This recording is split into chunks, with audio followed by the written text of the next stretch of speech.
Freelance Pakistan team की जानिब से आलमी गाँव के वासियों को बिलखसूस graphic designers, web interactive designers, UI UX designers और मोशन ग्राफिक डिज़ाइनर्स को वेलकम, खुशामदीद और अस्सलामु अलैकुम। All Illustrator tools explained in Urdu के नाम से जो हमने सीरीज़ शुरू की थी जनवरी के शुरू में, आज इंशाल्लाह ताला वो सीरीज़ मुकम्मल होने लगी है और आज उस सिलसिले में ये आखिरी ट्यूटोरियल होगा।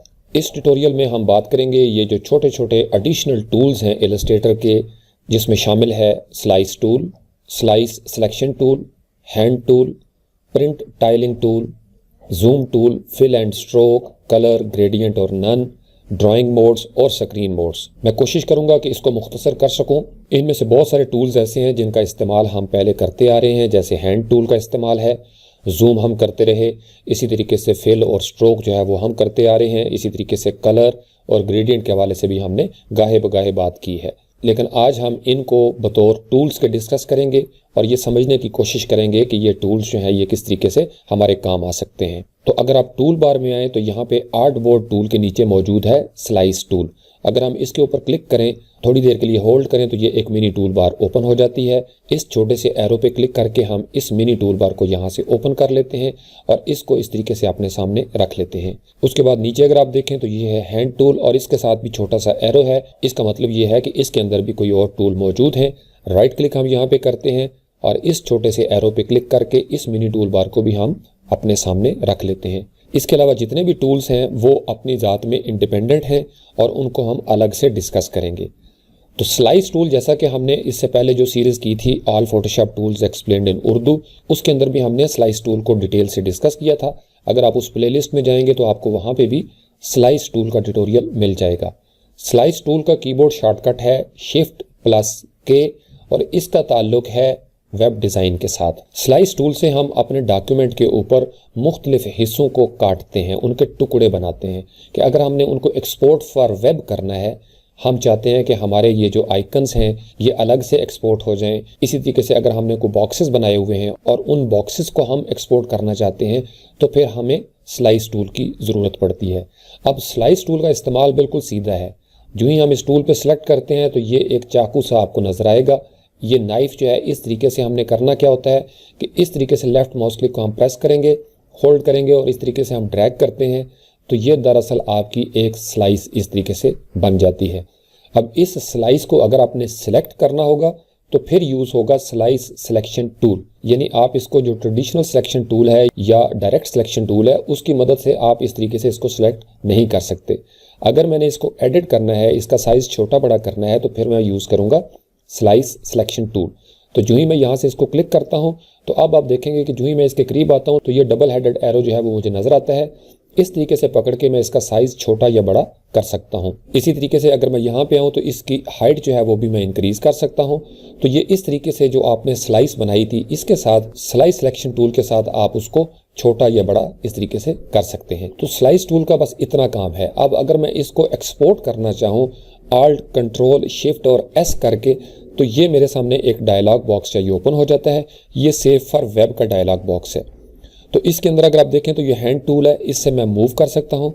अब आपने देखा बाकी जो एरिया है वो डिम हो गया है, लेकिन जहाँ पे मैंने स्लाइस ली थी वो स्लाइस जो है वो मुझे एक्टिव नज़र आ रही है। तो यहाँ पे रहते हुए भी मैं स्लाइस को सिलेक्ट कर सकता हूँ और यहाँ पे इसका कीबोर्ड शॉर्टकट है K। अब अगर आप देखें तो मैं यहाँ पे जो ही क्लिक करूँगा तो ये वाला हिस्सा जो है ये इस तरीके से सिलेक्ट हो जाएगा। तो अब चूंकि मैंने ये स्लाइस बनाई थी, तो जैसे हमने फोटोशॉप में डिस्कस किया था कि जब आप एक स्लाइस बना लेते हैं तो उस डॉक्यूमेंट के ऊपर बाकी जो है वो बाय डिफ़ॉल्ट फोटोशॉप या इलस्ट्रेटर जो है वो ऑटोमेटिकली स्लाइसिस क्रिएट कर देता है।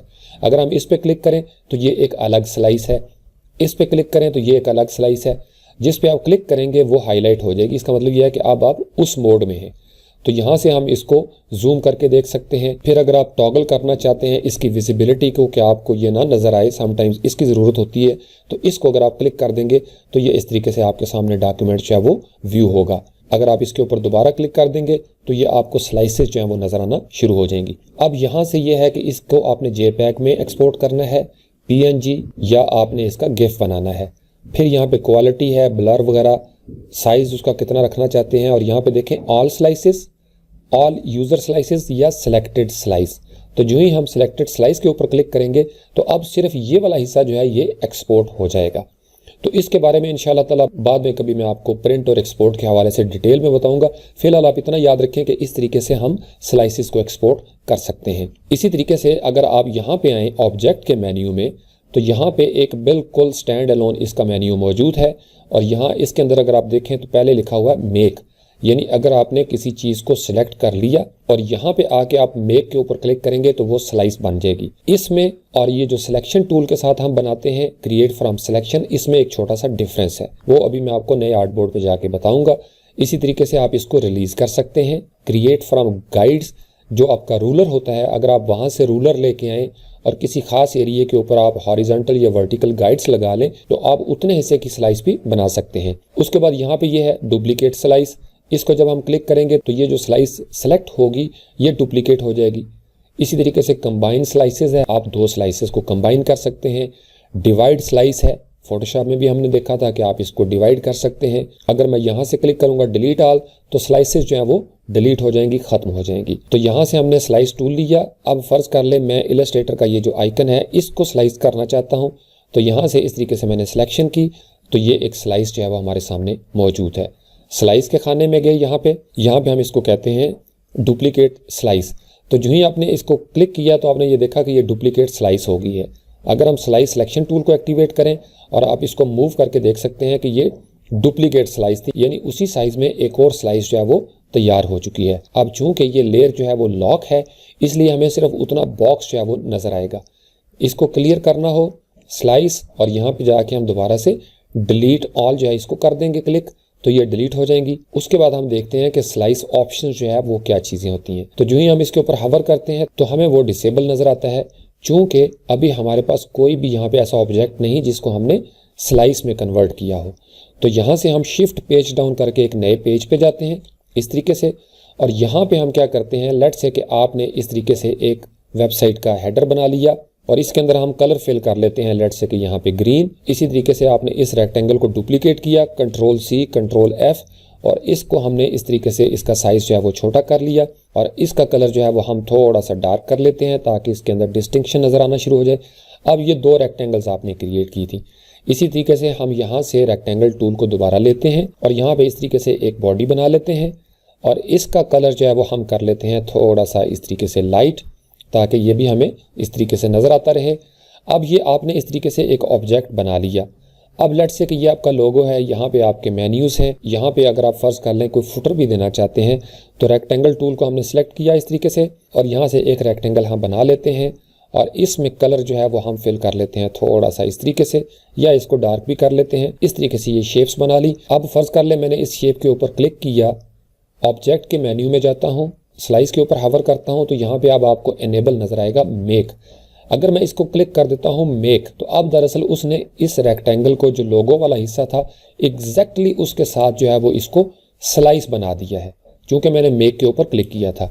अब लेट्स से कि मैं इसका साइज जो है वो बड़ा करता हूँ, तो हमने स्केल के टूल में डिस्कस किया था, इसका कीबोर्ड शॉर्टकट है एस। जो ही आप एस क्लिक करते हैं तो स्केल टूल जो है वो आपका एक्टिवेट हो जाता है। तो अगर हम ऑल्ट को प्रेस करके यहाँ पे क्लिक करें तो ये आपके सामने डायलॉग बॉक्स आ जाता है। इसके बारे में हम इससे पहले ट्यूटोरियल कर चुके हैं, अगर आप दोबारा से देखना चाहें तो आप यहाँ पे प्ले लिस्ट में इसको देख सकते हैं। लेट्स से कि हम इसको 105% यानी 5% जो है वो हम इसको इंक्रीज कर देते हैं। टैब की को मैंने प्रेस किया, जो ही हम इसको ओके करेंगे तो आप ये देखेंगे कि चूंकि हमने इसको मेक किया था कि जब हमने इसको बड़ा किया तो वो जो स्लाइस हमने बनाई थी मेक के साथ वो भी उसके अकॉर्डिंगली बड़ी हो गई है। यानी हमने इस रेक्टेंगल को तो बड़ा कर दिया, उसको स्केल अप कर दिया, लेकिन हमने स्लाइस को बड़ा नहीं किया था। तो जब हम मेक के साथ बनाते हैं तो वो ऑटोमेटिकली स्केल हो जाती है। कंट्रोल जी करके हम इसको अंडू करते हैं और यहाँ से स्केल जो है इसको हम डिलीट कर देते हैं, डिलीट ऑल। अब हम इसका एक नया तजुर्बा करते हैं। दोबारा से हमने इसको सिलेक्ट किया, ऑब्जेक्ट के मेन्यू में गए, स्लाइस, और पहले हमने किया था मेक, अब हम करेंगे क्रिएट फ्रॉम सिलेक्शन।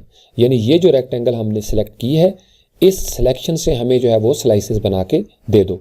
जो ही हम इसके ऊपर क्लिक करते हैं तो पहले की तरह एक स्लाइस यहाँ पे बन गई, लेकिन अगर हम दोबारा से स्केल टूल को एक्टिवेट करें, कीबोर्ड से एस प्रेस किया, ऑल्ट के साथ यहाँ पे क्लिक किया, अगेन हम इसको करते हैं 105%, टैब की को प्रेस किया और यहाँ से हम इसको करते हैं ओके। अब आपने एक फ़र्क नोट किया, पहले जब हमने इसको स्केल अप किया था तो ये जो रेक्टेंगल थी ये बड़ी हो गई थी, लेकिन अब क्या हुआ कि अब वो जो स्लाइस थी उसका साइज इंक्रीज हो गया, लेकिन शेप जो है ये वहां पे ही है। और अगर आप शेप को इंक्रीज करेंगे तो स्लाइस जो है वो उसी साइज में रहेगी जो साइज आपने पहले बनाया था। तो ये एक बुनियादी फर्क है जब हम मेक के साथ और सिलेक्शन के साथ जो है वो स्लाइसेस बनाते हैं। तो ऑब्जेक्ट के मेन्यू में जाके तो इसको दोबारा से डिलीट कर देते हैं। अब उसके बाद नेक्स्ट इसका एक ऑप्शन है कि जब हम यहाँ से स्लाइस बना लेते हैं इस तरीके से मेक करके, तो आपने ये देखा एक लाइन जा रही है इस तरीके से। तो अगर यहाँ पे और भी आर्टबोर्ड टूल मौजूद होंगे तो ये जो लाइन है ये इस आर्टबोर्ड से निकल के दूसरे आर्टबोर्ड के ऊपर भी चली जाएगी। लेट्स से कि हमने यहाँ से एक आर्टबोर्ड लिया और यहाँ पे हम ड्रा कर लेते हैं एक और आर्टबोर्ड इस तरीके से। अब ये जो स्लाइस हमने बनाई थी इस जगह पे, इसको जब हम क्लिक करते हैं शेप के ऊपर तो ये स्लाइस की जो लाइन है ये जो पिंक कलर की ये इसी आर्टबोर्ड के अंदर रहती है, ये इसी आर्टबोर्ड में रहेगी। लेकिन अगर मैं ऑब्जेक्ट के मेन्यू में जाके स्लाइस यहाँ से इसको अनचेक कर देता हूँ, क्लिप टू आर्टबोर्ड, यानी अभी जो स्लाइस की लाइन है या स्लाइस का जो बिहेवियर है वो क्लिप है इसी आर्टबोर्ड के साथ। जो ही मैं इसको अनचेक कर दूंगा तो अब आप देखेंगे कि वो जो लाइन थी वो स्लाइस टूल यहाँ से निकल के वो अगले आर्टबोर्ड पे भी चला गया है। यानी जितने भी आर्टबोर्ड होंगे ये जो स्लाइस की लाइन है ये उनके ऊपर इस तरीके से हॉरिजॉन्टल या वर्टिकल छा जाएगी। तो बाय डिफॉल्ट चूंकि ये चेक होता है लिहाजा हम स्लाइस में जाते हैं और यहाँ से इसको चेक कर देते हैं। जो ही हमने इसको चेक किया अगेन वो इसी के अंदर क्लिप होगी, सिर्फ उतना हिस्सा नजर आएगा जितना उस शेप के अंदर आएगा या उस शेप की बाउंड्री में नजर आएगा। एक सॉर्ट ऑफ क्लिपिंग मास्क होता है। तो इसी तरीके से फर्ज कर लें आपने एक स्लाइस बना ली, तो अब अगर आप यहाँ पे विंडो के मेन्यू में जाएं तो यहाँ पे एक लिखा हुआ है CSS प्रॉपर्टीज। जो ही मैं इसके ऊपर क्लिक करता हूँ CSS प्रॉपर्टीज के ऊपर तो जितनी भी CSS होगी वो यहाँ पे इस तरीके से नजर आना शुरू हो जाएगी। लेकिन चूंकि ये एक शेप है और CSS अभी इसको नहीं पहचान रहा तो हम यहाँ से क्या करते हैं, इसके नीचे ये मुख्तलिफ ऑप्शंस हैं, एक्सपोर्ट ऑप्शंस हैं, यहाँ पे है एक्सपोर्ट सेलेक्टेड CSS। तो जो ही मैं इसके ऊपर क्लिक करूंगा तो ये इस तरीके से मेरे सामने एक ऑप्शन ओपन हो जाएगा और नीचे लिखा हुआ है CSS। तो आगे आपने उसका देखा CSS है और फिर starry.css है। तो जो ही मैं इसको यहाँ से सेव करूंगा तो ये CSS की फाइल सेव हो जाएगी। तो यहाँ से मैं क्या करता हूँ, अब मुझे चाहिए generate CSS for unnamed objects. तो जो ही मैं यहाँ से इसको चेक करता हूँ ओके करूंगा तो यहाँ पे आप देखेंगे अब जब मैं इसके ऊपर क्लिक करता हूँ तो यहाँ पे मुझे वो CSS नजर आ गया। डॉट ये उसने एक शेप का नाम रख दिया यानी क्लास बना दी। बैकग्राउंड कलर क्या है, ये वाला कलर है 186045 और आगे उन्होंने इसी बैकग्राउंड को दूसरे तरीके से भी उसकी वैल्यू दे दी। अगर हम आई ड्रॉपर टूल लें और इस कलर को यहाँ पे सिलेक्ट करें तो यहाँ पे अगर हम कलर के मेन्यू में देखेंगे तो आप ये देखें कि एग्जैक्ट वो जो वैल्यू यहाँ पे नजर आती थी HTML कोड की वो हमें यहाँ पे भी नजर आती है। इसी तरीके से फर्ज कर लें अगर मैं यहाँ पे टाइप टूल के साथ कुछ टाइप करता हूँ, लेट्स से कि मैं लिखता हूँ पैशन और इस पैशन को मैं क्या करता हूँ, इसका कलर मैं दे देता हूँ यहाँ से ग्रीन। इसी तरीके से इसको मैं अंडरलाइन कर देता हूँ तो कैरेक्टर के मेन्यू में गए और यहाँ से मैं क्या करता हूँ अंडरलाइन को प्रेस कर देता हूँ। अब ये दो प्रॉपर्टीज आपने बनाई तो साथ आप यहाँ पे भी देखें, मैं इसके करीब करता हूँ ताकि आप इसको देख सकें। जिस तरीके से मैं इसके ऊपर इफेक्ट डालता जाऊँगा नीचे जो है वो मुझे इसकी CSS प्रॉपर्टीज नजर आना शुरू हो जाएंगी। फॉन्ट फैमिली क्या है, ओपन सेंस, यहाँ से हमने क्या सिलेक्ट किया था, ओपन सेंस। इसी तरीके से इसका फॉन्ट का वेट क्या है, बोल्ड, यहाँ पे भी आप देख सकते हैं कि ये बोल्ड है। फॉन्ट साइज कितना है 34 पिक्सल्स, यस यहाँ पे 34 है। इसी तरीके से कलर इसका क्या है 1C7A54 और अगर हम इसका कलर चेक करेंगे यहाँ पे तो आपको वही कलर नजर आएगा। फिर इसी तरीके से टेक्स्ट डेकोरेशन जो है वो क्या है अंडरलाइन। अगर मैं इसको सिलेक्ट करूं और कैरेक्टर्स को यहाँ पे मैं क्लिक कर देता हूं और यहाँ से मैं क्लिक कर देता हूं स्ट्राइक थ्रू। जो ही मैंने यहाँ पे क्लिक किया तो अब टेक्स्ट डेकोरेशन क्या आ गई, लाइन थ्रू और अंडरलाइन। और ये आपको पता है ये CSS का एक स्टाइल है इस तरीके से। तो आप यहाँ से भी कॉपी करके इसको पेस्ट कर सकते हैं और यहाँ आप अपनी मर्जी से क्लास को चेंज कर दें। तो ये बहुत ज़बरदस्त पैनल है, विंडोज़ के अंदर मौजूद है CSS की प्रॉपर्टीज़ का। तो इस तरीके से आप यहाँ से भी एक्सपोर्ट कर सकते हैं। फिर बाकी जब हम पैनल्स को शुरू करेंगे तो मैं इंशाल्लाह आपको इसके बारे में ज़्यादा डिटेल में बताऊँगा। इसी तरीके से यहाँ से स्लाइस टूल हमने लिया और यहाँ से हमने स्लाइस को सिलेक्ट कर लिया। अब हम ऑब्जेक्ट के मेन्यू में जाते हैं स्लाइस और यहाँ से हम देखते हैं कि ऑप्शंस जो हैं वो क्या क्या हो सकते हैं।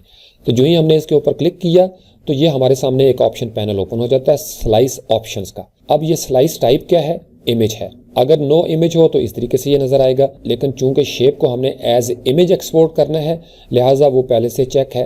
अब इसका हम कोई नाम रख सकते हैं, लेट्स से कि हम यहाँ पे रखते हैं इसका नाम रेक्टेंगल पीके। इसी तरीके से यहाँ पे आपको URL दे सकते हैं। लेट्स से मैं यहाँ पे कहता हूँ about.html, ये मैंने एक लिंक दे दिया। फिर यहाँ पे आल टैग होता है, अल्टरनेटिव टैग है, कोई मैसेज देना चाहता हूँ, लेट्स से कि मैं यहाँ पे लिख देता हूँ दिस इज़ पीके ट्रायंगल। तो इस तरीके से ये आपका एक अल्टरनेटिव टैग आ जाएगा। तो जो ही मैं इसको ओके करूँगा तो अब ये जो लिंक है ये इसके अंदर बिल्ट इन हो गया है। यानी अगर मैं इसको यहाँ से एक्सपोर्ट करूँ तो एक्सपोर्ट के डिफरेंट तरीके हैं। आप यहाँ पे आ जाएं एक्सपोर्ट, तो ये एक एक्सपोर्ट का ऑप्शन है जो लेटेस्ट वर्जन्स के अंदर नज़र आता है। इसके ऊपर अगर हम क्लिक करें एक्सपोर्ट फॉर स्क्रीन्स तो इसका ये ज़बरदस्त पैनल हमारे सामने ओपन हो जाता है। तो यहाँ से हम आर्टबोर्ड 1 प्रैक्टिस या आर्टबोर्ड 3 इस तरीके से हम इसको एक्सपोर्ट कर सकते हैं। लेकिन अगर आप एसेट्स के ऊपर क्लिक करें तो यहाँ पे हम एसेट्स को ड्रैग भी कर सकते हैं डायरेक्ट। ये जो पैनल है एसेट्स वाला, ये अगर आप विंडो के मेन्यू में आए, ये पुराने वर्जन्स में नहीं था, तो यहाँ पे भी आपको एसेट्स का वो नज़र आएगा, एसेट एक्सपोर्ट। इसको हम क्लिक करते हैं तो ये एक पैनल ओपन हो जाता है। तो इस पैनल के अंदर अगर हम यहाँ से डायरेक्ट सिलेक्शन टूल लेते हैं और इसको लेट से कि हमने यहाँ पे एक्सपोर्ट किया, जो ही ड्रैग करके हमने छोड़ा तो ये अब उस पैनल में रेडी हो गया है। अब यहाँ पे उसकी सेटिंग्स हैं कि आपने उसको 1 स्केल करना है या आप उसको 2 स्केल करना चाहते हैं, आप उसको एंड्रॉयड के लिए करना चाहते हैं, iOS के लिए करना चाहते हैं।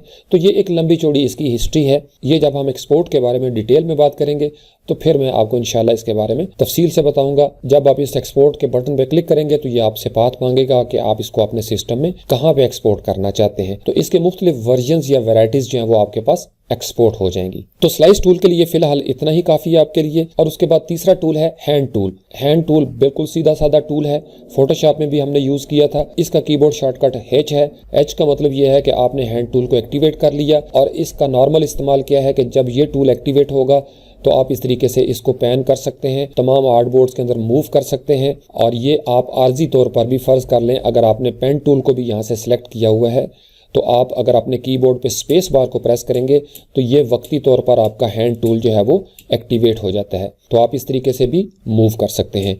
लेट्स से कि आपने जूम किया हुआ है इस तरीके से, तो आप स्पेस बार को प्रेस करके रखें और लेफ्ट माउस क्लिक के साथ इस तरीके से मैं पैन कर रहा हूं और जूम करके जो चीज़ों को मैं देख रहा हूं। तो हैंड टूल बिल्कुल सीधा साधा है। आपने जब मूव करना हो डॉक्यूमेंट के अंदर तो ये भी तरीकाकार होता है। या अगर आप विंडोज़ के मेन्यू में जाएं और यहाँ पे एक होता है जिसको कहते हैं नेविगेटर, ये भी अगर आप ओपन करके अपने पास रख लें तो ये भी बहुत ज़बरदस्त टूल है। नेविगेटर को हमने यहाँ पे क्लिक किया तो ये आप देख लें, इस तरीके से आप इसको मूव कर सकते हैं। इसके बारे में मैं इससे पहले भी बात कर चुका हूँ। ये छोटे और बड़े पहाड़ के बारे में भी हमने तफसील से बात की थी। आप किसी खास जगह पे क्लिक करेंगे तो ये आपको वहाँ पहुँचा देगा।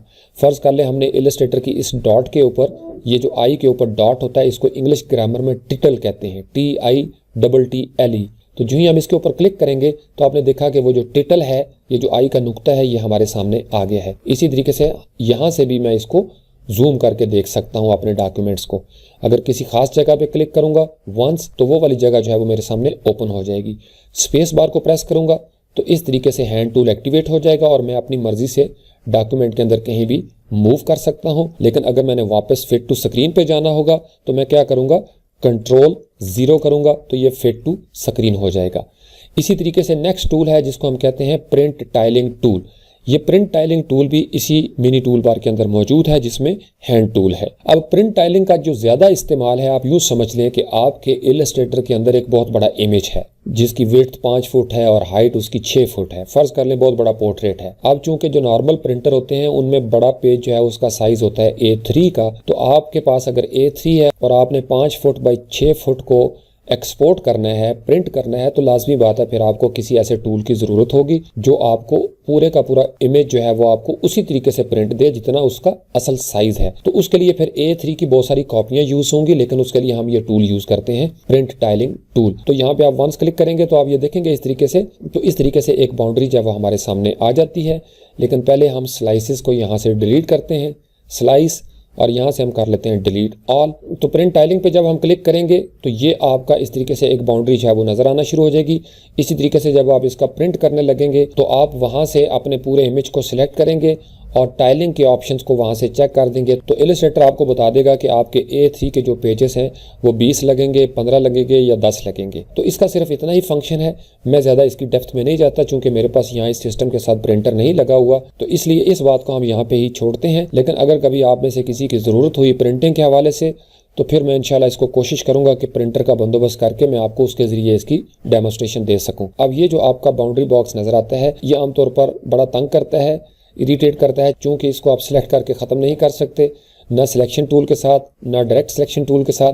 तो कभी ऐसी सिचुएशन आपके सामने आए और आपने इस पर वंस क्लिक कर दिया हो तो ये आप मूव तो कर सकते हैं इस तरीके से, लेकिन इसको अगर आपने गायब करना हो तो फिर आप व्यू के मेन्यू में जाएंगे तो यहाँ पे नीचे आप देखेंगे लिखा हुआ है हाइड प्रिंट टाइलिंग, यानी ये जो प्रिंट टाइलिंग है इसको जो ही मैं क्लिक करूंगा तो ये वाला जो बॉक्स था वो हाइड हो जाएगा। तो इसी तरीके से नेक्स्ट टूल की तरफ बढ़ते हैं। नेक्स्ट टूल है जूम का, वेरी हैंडी टूल, बहुत आसान सा है, फोटोशॉप में भी हमने देखा था। कीबोर्ड शॉर्टकट है इसका Z, जिसको Z भी कहते हैं। जब आपने Z प्रेस कर दिया काम करते हुए तो ये आपने देखा जूम टूल एक्टिवेट हो गया। अब उसके लिए कुछ सिस्टम्स के अंदर इस तरीके से क्लिक का होता है, मैं इसको इस तरीके से ड्रैग करके भी जूम इन या जूम आउट कर सकता हूं। तो ये आपके सिस्टम पे डिपेंड करता है कि आपके पास कौन सा सिस्टम है। ये नॉर्मली हम कंट्रोल माइनस के साथ भी करते हैं, कंट्रोल प्लस के साथ भी हम जूम करते हैं। जब हम कंट्रोल प्रेस करके माइनस करेंगे तो जूम आउट हो जाएगा, छोटा होता जाएगा। कंट्रोल प्लस करेंगे तो इस तरीके से जूम इन होना शुरू कर देगा। और अगर आप यहाँ पे नेविगेटर में देखेंगे तो जो हम कंट्रोल माइनस करते हैं तो ये वाला जो आपका नेविगेटर का ये साइन है ये बॉक्स बड़ा होना शुरू हो जाएगा। इसी तरीके से अगर फ़र्ज कर लें मैंने कंट्रोल 0 किया तो ये फिट टू स्क्रीन हो जाएगा। अगर मेरे पास ये जूम बहुत ज़्यादा हो जाए तो यहाँ पे मैं क्या करूँगा, हैंड टूल के ऊपर डबल क्लिक कर दूंगा, इससे भी ये वापस जो है वो फिट टू स्क्रीन हो जाएगा। लेट्स से कि हमने इसको बहुत ज़्यादा जूम कर दिया कंट्रोल और स्पेस बार दबा के, तो यहाँ हैंड टूल के ऊपर मैं डबल क्लिक करूँगा तो ये फिट टू स्क्रीन हो जाएगा। तो बहुत सिंपल सा टूल है। इसी तरीके से अब हम आते हैं फिल एंड स्ट्रोक की तरफ। जब से हमने ट्यूटोरियल शुरू किए हैं तो हमने सारा काम या फिल पे किया या स्ट्रोक पे किया। इसके बारे में गाहे बगाहे आपको बताता रहा हूँ, लेकिन आज हम इस टूल के हवाले से इसको देखते हैं। ये बहुत ज़्यादा इस्तेमाल होने वाली जगह है। यहाँ पे अगर आप आके देखें तो आपको एक नज़र आ रहा है ये ऊपर, ये है उसका फिल, ये स्क्वायर जो है ये मुकम्मल है। लेकिन अगर हम नीचे वाले के ऊपर लेफ्ट माउस क्लिक कर दें तो आपको नज़र आएगा इसके ऊपर ये एक रेड बार है, इसको हम कहते हैं फॉरवर्ड स्लैश।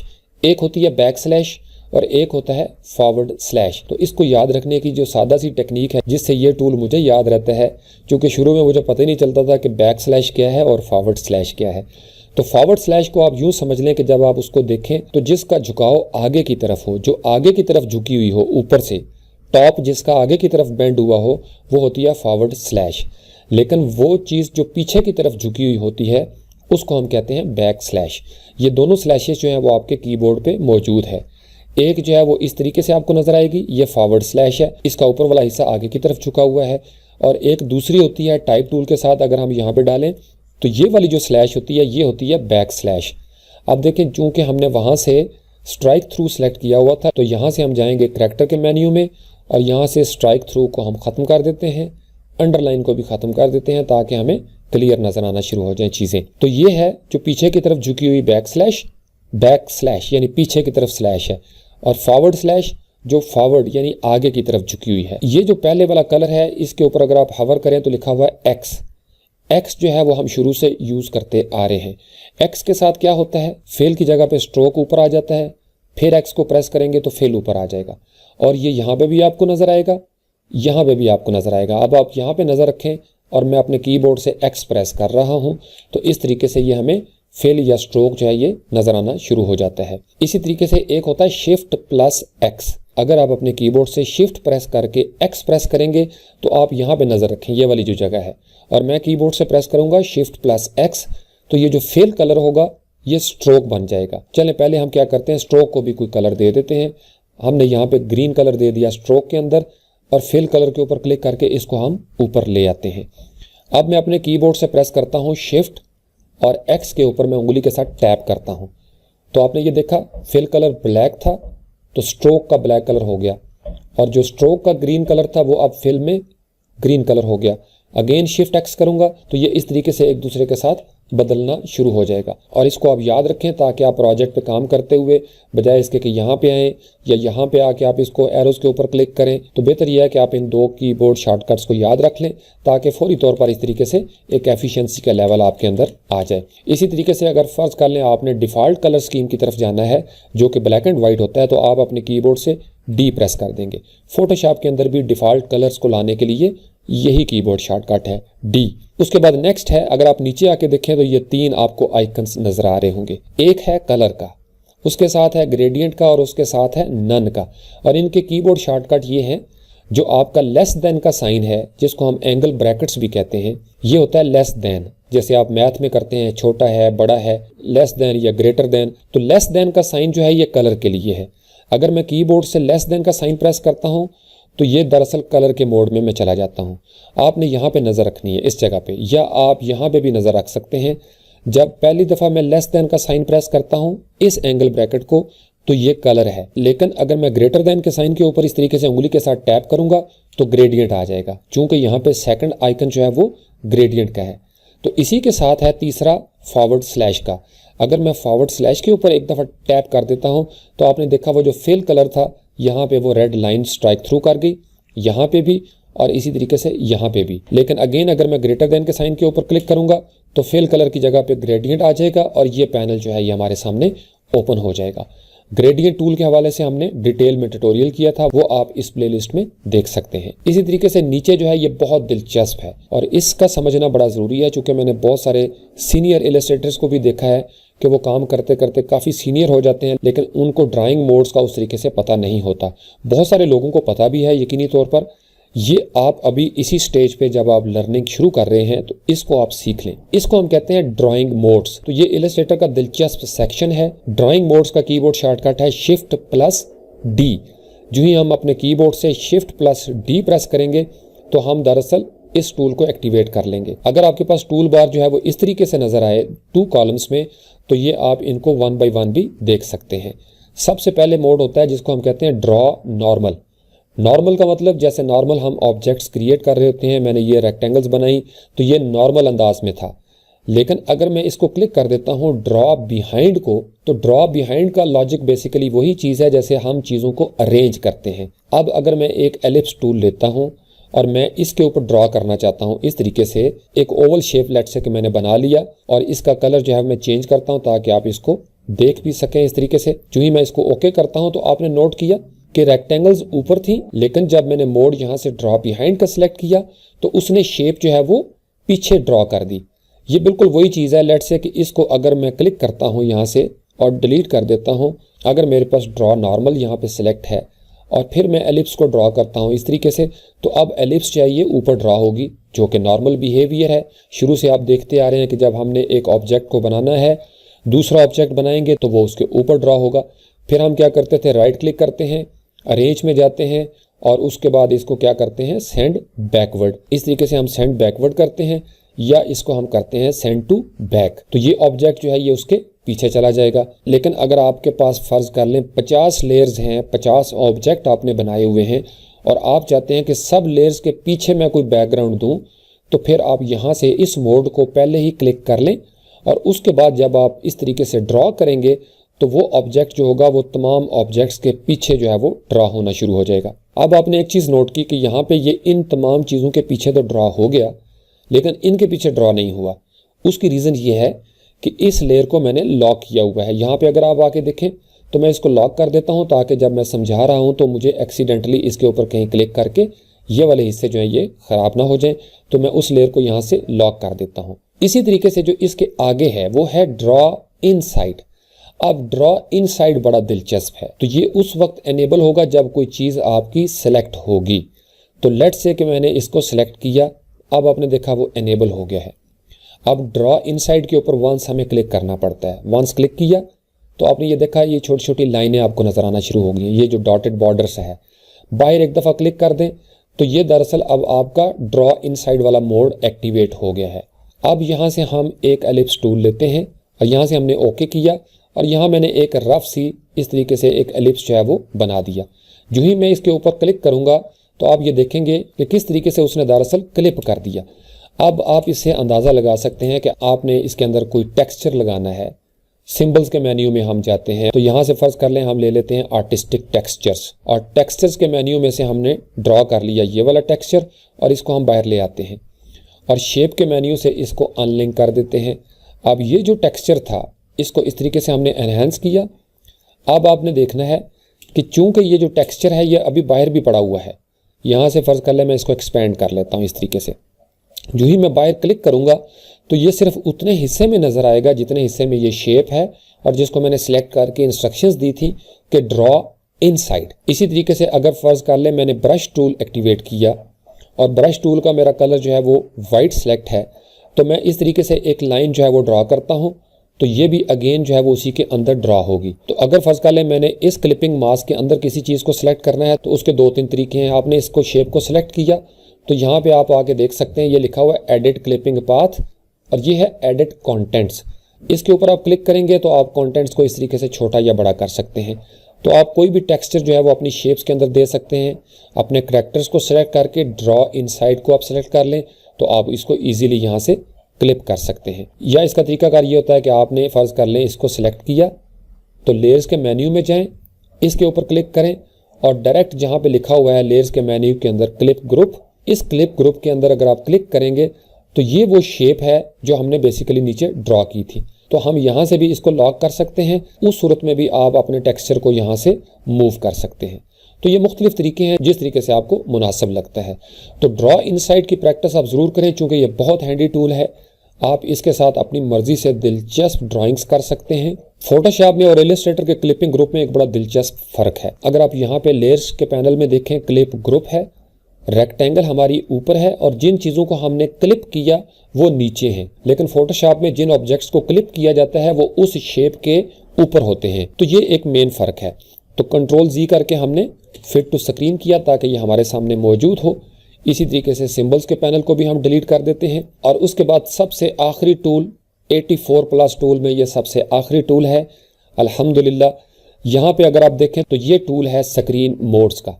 इसकी भी हमें बाज़ औक़ात ज़रूरत पड़ती है। आपने प्रेजेंटेशन देनी है, कोई क्लाइंट आपके साथ बैठा हुआ है या कोई दोस्त है, काम करते हुए भी हम स्क्रीन मोड्स को एक्टिवेट कर सकते हैं। तो स्क्रीन मोड्स का जो कीबोर्ड शॉर्टकट है वो है F और यहाँ पे मैंने गलती से लिखा हुआ है H, जिसकी माजरत। यहाँ से हमने इसको अनलॉक किया और यहाँ से हम इसको कर देते हैं F। तो ये जो F है ये है बेसिकली फुल स्क्रीन के लिए। अगर हम इसको दोबारा से लॉक कर देते हैं और अपने कीबोर्ड से F प्रेस करते हैं तो आपने ये देखा जो ही मैंने क्लिक किया तो कोई एक्शन नज़र आया। अगेन F करूँगा तो आप ये देखेंगे कि इस तरीके से ये जो स्क्रीन है ये फुल स्क्रीन मुझे नज़र आना शुरू होगी। तमाम मेन्यूज़ और पैनल जो हैं वो बज़ाहिर गायब हो गए हैं। जूम टूल इसी तरीके से काम करेगा। स्पेस बार को प्रेस करके हैंड टूल भी इसी तरीके से मूव करेगा। अगर आप कीबोर्ड से P प्रेस करेंगे तो पेन टूल भी काम करेगा। I प्रेस करेंगे तो ड्रॉपर टूल काम करेगा। N प्रेस करेंगे तो आपकी पेंसिल टूल भी काम करेगी इसी तरीके से। यानी आप तमाम टूल्स को इसी तरीके से एक्टिवेट कर सकते हैं। V को प्रेस किया तो सिलेक्शन टूल एक्टिवेट हो जाएगा। जो ही आप यहाँ पे आगे थोड़ा सा लेफ्ट साइड पे हवर करते हैं तो ये टूल बार कहीं से निकल आती है। इसको पकड़ के आप अपने पास भी रख सकते हैं। इसी तरीके से आप इसको लंबा भी कर सकते हैं। यानी समटाइम्स काम करते हुए बंदा कहता है कि मुझे कोई पैनल नज़र ना आए, किसी किस्म की मुझे कंट्रोल बार नज़र ना आए, कोई मेन्यू बार नज़र ना आए, तो फिर आप F को प्रेस करना शुरू कर देंगे तो इस तरीके से इलस्ट्रेटर का ये जो व्यू है स्क्रीन का ये चेंज होना शुरू हो जाएगा। तो इस टूल के साथ ये जो सफ़र हमने शुरू किया था सिलेक्शन टूल से, ये इलस्ट्रेटर की प्लेलिस्ट का ये जो सफ़र है ये तमाम हुआ। इसमें हमने को बात की है 84+ टूल की। कुछ 84 से ज़ायद टूल थे जिनको हमने डिस्कस किया, 1 बाय 1 किया। मेरी कोशिश यही थी कि जनवरी के महीने में मैं इसको कंप्लीट कर सकूं, लेकिन ज़ाहिरी बात है बहुत सारी चीज़ें हैं दरमियान में और मेरी आदत ये नहीं है कि मैं वो जिसको कहते हैं ना कि जान छुड़ाने वाली बात, मैं कोशिश करता हूँ जो ट्यूटोरियल भी करूँ वो इस तरीके से हो ताकि आपको फिर कहीं और देखने की ज़रूरत न पड़े और एक ही ट्यूटोरियल के अंदर आपको उसके कीबोर्ड शॉर्टकट भी मिल जाएँ और उससे मुतल्लिक़ सारी चीज़ें जो हैं वो भी आपकी समझ में आ जाएँ। फिर भी इंसान ख़ता का पुतला है, कहीं ना कहीं कोई ना कोई चीज़ मिस हो जाती है। तो मैं आपको अक्सर कहता रहता हूँ कि आई एम नॉट डिज़ाइनर। मैं सिर्फ ये आप लोगों के साथ इसलिए शेयर कर रहा हूँ चूँकि मुझे इस सॉफ्टवेयर का पता है, मैंने इसको बड़ी मेहनत से सीखा है और मैं ये चाहता हूँ कि जो कुछ मैंने सीखा मुख्तलिफ जगहों से, मुख्तलिफ फूलों पर बैठ के जो मैंने रस चूसा था उसका शहद बना के बोतलों में डाल के ट्यूटोरियल्स की शक्ल में मैं आपको पेश कर रहा हूँ ताकि आपका सफ़र जो है वो आसान हो जाए और आप आगे बढ़ें, फ्रीलांसिंग करियर का आगाज़ करें, या आप ऑफलाइन भी अगर जॉब्स करते हैं तो आपको कभी ना कभी कहीं ना कहीं इसकी ज़रूरत पड़ेगी। तो स्किल्स को पॉलिश करते रहा करें। जो नया टूल आए उसका ट्यूटोरियल भी देखें। मेरी भी कोशिश होगी इंशाल्लाह जब तक ज़िंदगी है जो नया टूल आएगा इलस्ट्रेटर का वो मैं आपके साथ ज़रूर शेयर करूंगा। इसके बाद इंशाल्लाह ताला हमने फ़ोटोशॉप और इलस्ट्रेटर के एडवांस प्रोजेक्ट्स की लाइन लगा देनी है इंशाल्लाह। जो जो मुझे वक्त मिलेगा तो मैं साथ साथ आपको ज़बरदस्त टेक्निक्स और सीक्रेट्स जो हैं वो आपके साथ शेयर करूंगा ताकि आप प्रोजेक्ट्स के ऊपर काम कर सकें फुल फ्लैज अंदाज में। तो बहुत जल्द इंशाल्लाह किसी नए रूप में किसी नए ट्यूटोरियल के साथ मुलाकात होगी। Thank you very much.